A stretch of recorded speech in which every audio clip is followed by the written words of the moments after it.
Nah, melanjutkan dari video sebelumnya sudah saya bahas mengenai materi regresi linear sederhana ya. Bagaimana sekarang kita mencontohkannya ke dalam bentuk suatu contoh contoh soal. Jadi supaya teman-teman di sini bisa memahami dengan baik terkait sama materinya ya. Jadi di sini ada satu contoh soal. Contoh analisis regresi sederhana.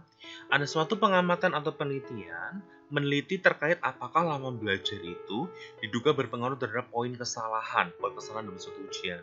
Nah, untuk mengamati dugaan tersebut, jadi di sini kalau kita baca dari soalnya bahwa variabel prediktornya itu adalah lama belajar, sementara variabel yang dipengaruhi itu adalah y-nya, itu adalah poin kesalahan dalam suatu ujian.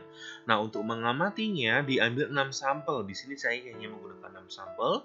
Sebenarnya itu kalau dalam regresi itu tidak boleh ya menggunakan 6 sampel, itu nggak boleh. Jadi minimal 30 lah setidaknya, 30 atau 50 atau bahkan lebih itu nggak masalah. Cuma di sini sebenarnya kalau 6 sampel itu sebenarnya kurang sekali.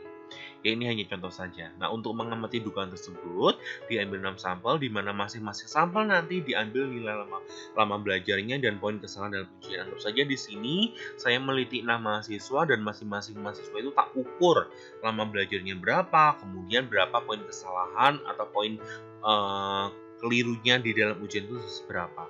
Nah, ujilah bagaimana model dibentuk dan apakah variabel X itu berpengaruh secara signifikan terhadap variabel Y. Gunakan nilai alfa 5%. Nah, di sini adalah data hasil pengamatannya, ada 6 ya. Ini anggap saja adalah X-nya adalah 1, 2, 3, 4, 5, 6. Di sini adalah anggap saja 1 jam, 2 jam, 3 jam, 4 jam, 5 jam, 6 jam. Y di sini adalah poin kesalahannya. Ada 6 poin kesalahan, 4 poin, 3 poin, dan seterusnya.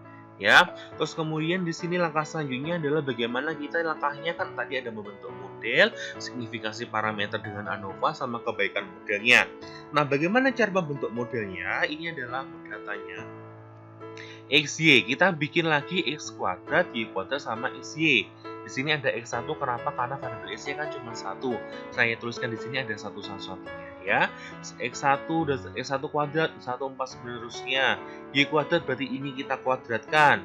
X1Y berarti X ini dikalikan ini, 1 kali 6 ketemu 6, 2 kali 4 ketemu 8, dan seterusnya. Nah, ini kalau masing-masing kita total, ketemunya 21, 24, 91, sampai yang terakhir.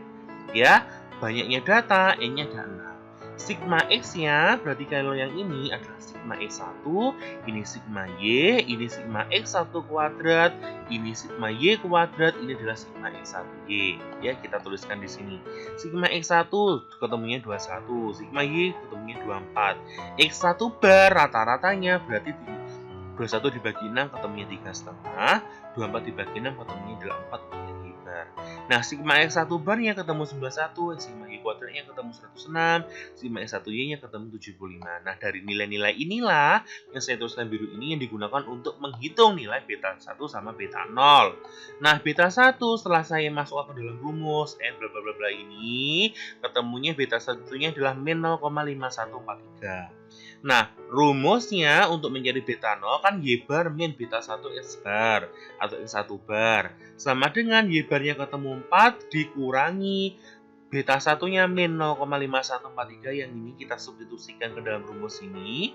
Min di sini ya, sudah paham ya? Min pertama di sini adalah yang ini, yang kedua adalah yang ini ya. Kemudian atau 4 plus 0,5143 dikali 3,5 ketemunya nanti 5,7995. Sehingga nanti model yang dibentuk adalah Y sama dengan beta 0-nya adalah 5,7995 min 0,5143 X1 ditambah error. Artinya bahwa setiap peningkatan nilai X1 sebesar 1 poin malah menurunkan nilai Y sebesar 0,5143. Artinya seperti itu. Jadi ketika nanti X1-nya nilainya 0, dia nanti malah akan menurunkan, karena menurunkan karena tandanya adalah negatif, sebesar 0,5143. Nah, tapi kalau misalkan X1-nya nanti sebesar 0, maka nanti nilai Y-nya akan tetap sebesar 5,7995. Ya, nah itu adalah gambaran terkait bagaimana cara membaca modelnya. Ya, kita mencari beta 0 sama beta 1-nya. Wes, beta 01 sama beta 0-nya sudah ketemu. Nah, sekarang bagaimana signifikasi parameter dengan ANOVA?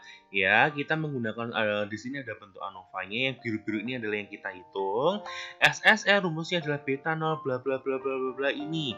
Ya, ini teman-teman bisa lihat dalam rumus ini. Makanya saya minta teman-teman untuk rajin mencatat ya. Jadi jangan malas untuk mencatat, tapi tolong rajin mencatat sehingga nanti kalau teman-teman ada rumus seperti ini nggak bingung. Ya, SSR rumusnya adalah yang ini, tinggal kita substitusikan. Oh, beta 0 wis ketemu. Sigma Y ini wis enek, beta 1 ini wis enek. Semuanya sudah ada, tinggal kita masukkan ke dalam rumus tok.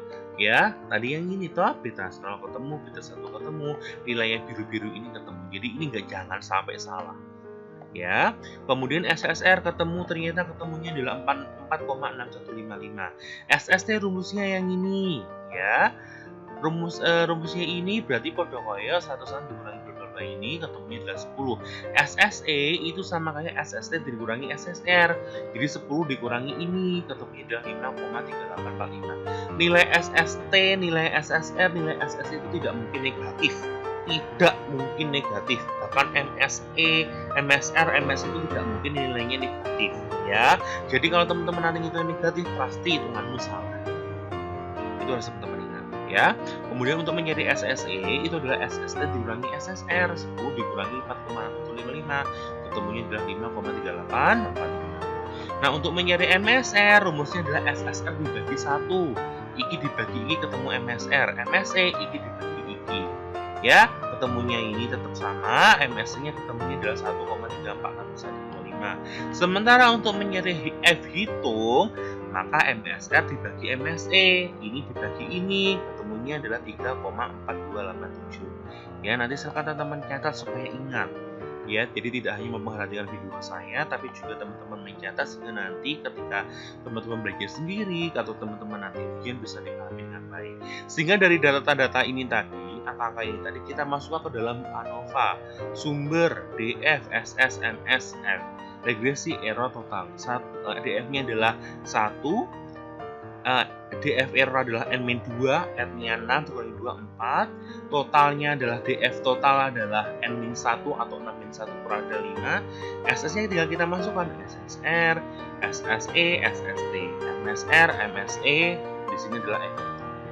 Ya, terus kemudian bagaimana di sini adalah bentuk hipotesisnya H0, beta 1 sama dengan 0. Sama kayak yang tadi, sama kayak yang ini. Ya, sama kayak yang ini. Nah, beta 1 sama dengan 0. H1 beta 1 tidak sama dengan 0. Alfanya 5%. Strategi ujinya kita menggunakan F hitung. F hitungnya tadi ada 3,4287. F hitung dibandingkan sama F tabel. Nah, sekarang kita lihat di F tabelnya. Teman-teman dulu sudah pernah saya catatkan, saya share terkait sama nilai tabel. Sebentar ya, saya cari dulu. Dulu itu di mana saya share tabel ke teman-teman. Sebentar, saya cari dulu. Sebentar. Tabel statistik. Nah, ini sudah saya ketemu. Nah, ini kita cari di tabel ini yang sudah saya share ke teman-teman. Cari yang F, nilai F tabel F itu di halaman berapa ya? Saya lihat dulu. Sebentar. Tabel F itu, nah, tabel F itu ada di sini. Ada di tabel 4 distribusi F. Nah, cara mencarinya adalah kita lihat V1-nya. Sebentar, saya lihat ini contoh soalnya. Di tabelnya F hitung nanti dibandingkan sama F tabel. F tabelnya itu nanti alfanya adalah 5%. Kemudian V1-nya adalah 1, ya, sesuai dengan catatan rumusnya. V1-nya adalah DF regresi, V2-nya adalah DF error. DF regresi tadi ketemu 1, DF error-nya adalah 4. Kita cari 1 sama 4. F 0,05, V1-nya adalah 1, F2-nya adalah 4, ketemunya adalah 7,71. Paham nggak? Jadi kita lihat, oh ternyata V1-nya adalah 1, V2-nya di sini adalah 4, ketemunya 7,71. Ya, sehingga nanti nilai F tabelnya ketemunya adalah 7,71. Sehingga dapat disimpulkan bahwa F hitung sebesar sekian, F tabel sebesar sekian, maka F hitungnya itu kurang dari F tabel. Kalau kurang dari F tabel berarti kan tadi keputusannya tolak H0 ketika F hitung lebih dari F tabel. Sementara hasilnya adalah apa? F hitung kurang dari F tabel. Artinya adalah kita terima H0. Kalau kita terima H0, berarti kan beta 1 sama dengan 0. Kalau beta 1 sama dengan 0, maka dapat disimpulkan bahwa variabel X itu tidak berpengaruh secara signifikan terhadap variabel Y. Kenapa Pak kok tidak berpengaruh? Iya, karena di sini beta 1-nya sama dengan 0. Paham ya? Kalau kita menolak H0 berarti kan kita terima H1. Nek terima H1 kan tidak sama dengan 0. Nek tidak sama dengan 0 berarti dia berpengaruh secara signifikan. Berhubung di sini kita terima H0, beta 1-nya sama dengan 0, maka dapat dikatakan bahwa variabel X itu sebenarnya tidak berpengaruh secara signifikan terhadap variabel Y. Sebenarnya dia berpengaruh, cuman dia pengaruhnya itu nggak seberapa besar. Pengaruhnya itu kecil. Nah, itu disebut dengan dia itu tidak berpengaruh secara signifikan terhadap variabel Y. Seperti itu ya. Terus kemudian kita lihat di kebaikan modelnya. Kita lihat dari R square-nya, RSI atau R square. Rumusnya adalah SSR dibagi SST seperti yang di rumus tadi. SSR dibagi SST. Setelah saya hitung, ternyata hasilnya itu modelnya itu bagus. Karena kenapa? Nilainya lebih dari 75%. Di sini kan kita teman-teman lihat, SQL lebih dari 75%, maka modelnya bagus. Berarti modelnya baik atau bagus. Maka di sini sebenarnya modelnya bagus. Cuman yang si X ini hanya mampu menjelaskan sebesar si model ini hanya mampu menjelaskan 85,7183%. Sementara sisanya sekitar 14, sekian persen itu ada variabel X yang lainnya yang berpengaruh terhadap Y, tapi dia tidak digunakan untuk analisis. Ya, jadi ketika nanti ada variabel X yang digunakan untuk analisis atau ditambahkan ke variabel analisis regresi, nanti nilai R square-nya juga akan meningkat. Cuma nanti bukan lagi menggunakan regresi linear sederhana, tapi menggunakan regresi berganda karena X-nya nanti akan lebih dari 1. Ya, itu adalah contoh mengenai bagaimana cara perhitungan dengan menggunakan cara perhitungan secara manual untuk regresi linear sederhana.